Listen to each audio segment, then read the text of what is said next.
টাকা শ্রীমঙ্গলে একটা ডে ট্যুর কমপ্লিট করা পসিবল। আর এই 1000 টাকায় থাকবে ঢাকা থেকে যাওয়া আসা, শ্রীমঙ্গলে ঘুরে দেখা আর খাবার, এভরিথিং ইনক্লুডেড। হাউ কিভাবে পুরো ট্রিপ এত কম বাজেটে? ডোন্ট ওয়ারি, আপনাদেরকে গাইড করার জন্য আমি তো আছি। তো চলেন জার্নিটা শুরু করি। শুরুতেই ঢাকা থেকে রাত 10টা থেকে 11টার মধ্যে রওনা হতে হবে শ্রীমঙ্গলের উদ্দেশ্যে। সব থেকে কম খরচে শ্রীমঙ্গল যেতে হলে you have to journey by train, যেখানে মিনিমাম 20 টাকা অনলাইন চার্জ সহ টিকিট মূল্য 295 টাকা এবং বাসে গেলে পড়বে 570 টাকা। এনিওয়ে, ঢাকা থেকে রাতে সময় মতো রওনা হলে ভোর 4টা থেকে 5টার মধ্যে পৌঁছে যাবেন শ্রীমঙ্গলে। আর শ্রীমঙ্গলে পৌঁছে সবার প্রথমে চলে যাবেন শ্রীমঙ্গল রেল স্টেশনে, যেখান থেকে ফ্রেশ হয়ে মাত্র 50 টাকায় সকালের নাস্তা সেরে নিতে পারবেন।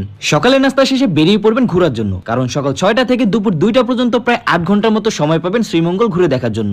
রেল স্টেশনের আশেপাশে চাঁদের গাড়ি কিংবা সিএনজি পাওয়া যাবে। সেই ক্ষেত্রে চাঁদের গাড়ি নিতে হলে গুনতে হবে 2500 থেকে 3000 টাকা, কিন্তু আপনাদের যদি টিম সাইজ ছোট হয় তাহলে নিয়ে নিতে পারেন সিএনজি, কারণ সকাল 6টা থেকে দুপুর 2টা পর্যন্ত সিএনজি রেন্ট করতে পারবেন 1000 টাকায়। আর একটা সিএনজিতে বসা যায় 5 জন, তার মানে 5 জন হলে জনপ্রতি পড়বে 200 টাকা করে। তবে শুক্র এবং শনিবার সিএনজি এবং চাঁদের গাড়ি ভাড়া আরো বেশি থাকে, তাই চেষ্টা করবেন শুক্র এবং শনিবার না যাওয়ার জন্য। আর এই 8 ঘন্টার মধ্যে কোথায় কোথায় ঘুরবেন সেটা আপনাদেরকে সিএনজিওয়ালা মামা অথবা চাঁদের গাড়ির মামাই বলে দিবে। তাছাড়াও আপনাদের কোনো প্ল্যান থাকলে সেটাও তাদেরকে বলে নিজের মতো করে ঘুরতে পারবেন। তবে আমি আপনাদেরকে সাজেস্ট করবো অবশ্যই সকাল সকাল দার্জিলিং টিলাতে যাবেন, যেখানে গেলে খুবই সুন্দর একটা সকাল কাটাতে পারবেন। এবং এখন যেহেতু শীতের সময়, তাই সকাল সকাল এরকম কুয়াশাও পাবেন। এবং এরপরে যেতে পারেন মাধবপুর লেক, যেখানে পাহাড়ের উপরে চা বাগান, পাশে বিশাল একটা লেকের ভিউ পাবেন। তাছাড়াও পুরো শ্রীমঙ্গলটা অনেক বেশি সুন্দর, বিশেষ করে শ্রীমঙ্গলের চা বাগানগুলো এক কথায় অসাধারণ। যাওয়ার পথে অনেকগুলো রাবার বাগান পড়বে, চাইলে দেখে নিতে পারেন। এবং আদি নীলকণ্ঠ থেকে 8 লেয়ারের চা ট্রাই করতে পারেন, যার মূল্য ছিল 80 টাকা। প্রকৃতি, রাস্তাঘাট এবং রাস্তার দুই পাশে চা বাগান। মোট কথা একটা ট্রিপে মন ভালো হওয়ার জন্য যা যা কিছু লাগে। সো 2টা পর্যন্ত ঘোরাঘুরি করার পরে আবার চলে যাবেন রেল স্টেশনের কাছাকাছি। সেখানে গিয়ে একটা হোটেল থেকে